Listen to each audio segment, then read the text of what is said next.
Audio Jungle.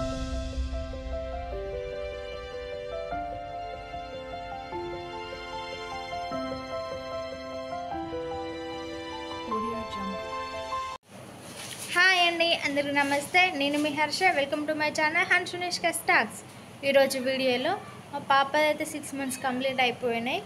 అందుకే photoshoot అయితే చేస్తున్నా. నేను ఏ థీమ్ తీసుకున్నానో చూసేయండి. అలాగే వీడియో నచ్చితే లైక్ చేయండి, షేర్ చేయండి. నా ఛానల్ అయితే సబ్స్క్రైబ్ చేసుకోండి. పక్కన ఉన్న బెల్ ఐకాన్ అయితే క్లిక్ చేయండి. దానివల్ల నేను పెట్టే నోటిఫికేషన్స్ అయితే మీకు వచ్చేస్తాయి. ఓకే అండి, let's get into the video. ఇక్కడ నేనైతే ఉగ్గు థీమ్ అయితే తీసుకున్నాను. ఎందుకంటే మనం పిల్లలకి ఫస్ట్ ఆనందం అనిపించేది 6 monthsలోనే కదా, అందుకనే ఉగ్గు థీమ్ అయితే తీసుకున్నాను. 6 months అని రాయడానికైతే నేను బియ్యం అలాగే కందిపప్పు అయితే తీసుకున్నాను.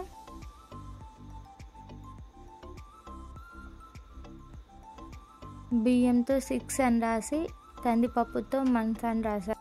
ఇంతకుముందు ఫస్ట్ మనం వీడియో స్టార్టింగ్లో ఫస్ట్ అన్నం తినిపిస్తామని చెప్పాను కదా, అది ఏంటో ఎప్పుడో అందరికీ తెలిసే ఉంటుంది కదా. అవునండి, రైస్ సెరమనీ. ఓలక్కో, మనకి ఈ ఇంగ్లీష్ గట్రా ఎందుకే, మంచిగా తెలుగులో చెప్పరాదే అని అనుకుంటారేమో, అందుకే చెప్తున్నా వినండి. అన్నప్రాసన.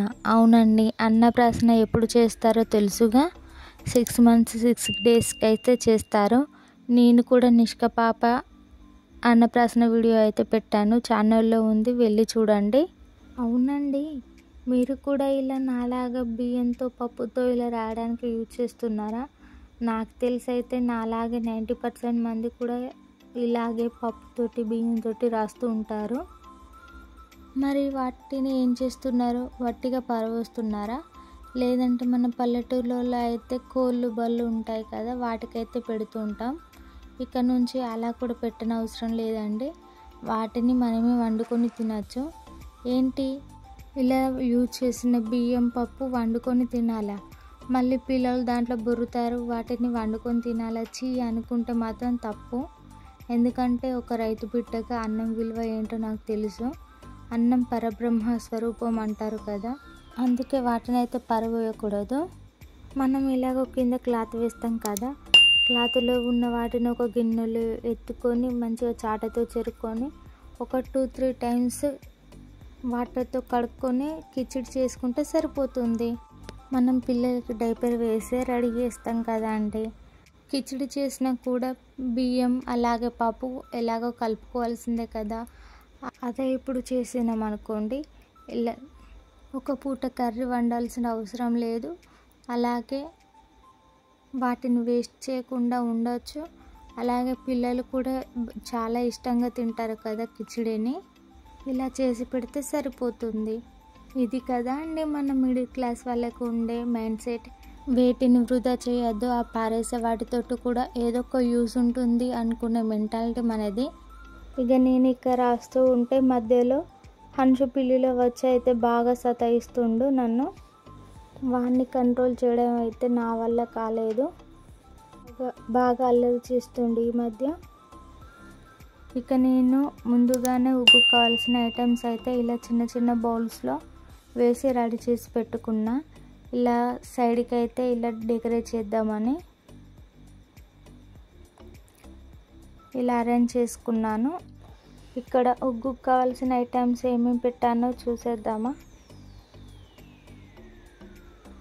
ఫస్ట్ అయితే ముందు కావాల్సింది రైస్, అలాగే కందిపప్పు, జీడిపప్పు, శనగపప్పు, బాదం పప్పు, మైసూర్ పప్పు, పెసరపప్పు, అలాగే పల్లీలు.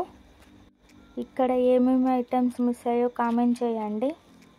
ఇక్కడ నిష్క పాపనైతే పడుకోబెట్టాను, తను పడుకుంది ఆలస్యం, అప్పుడే చిందరవందర చేసేసింది దాన్ని అయితే. ఇలా అడ్డంగా పడుకోబెడితే అంత కదులుతుంది అని ఇలా నిలువుగా అయితే పడుకోబెట్టేశాను. పాపం అప్పుడే పడుకుని లేచింది.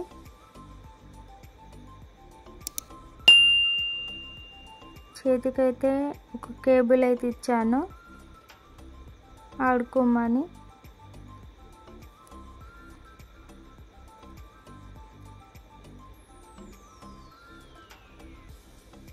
అస్సలు నవ్వట్లే, పడుకొని లేచింది పాపం అప్పుడే.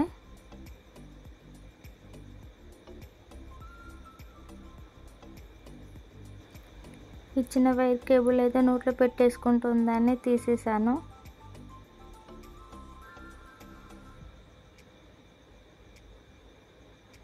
చాలా ట్రై చేస్తున్నా నవ్విపించడానికి, అస్సలు నవ్వట్లే. తన కళ్ళతో తానే ఆడుకుంటుంది. నేను చేసినంతసేపు అయినా ఉంచలేదు, తను బోలపాడి అప్పుడు ఖరాబ్ చేసింది మొత్తం.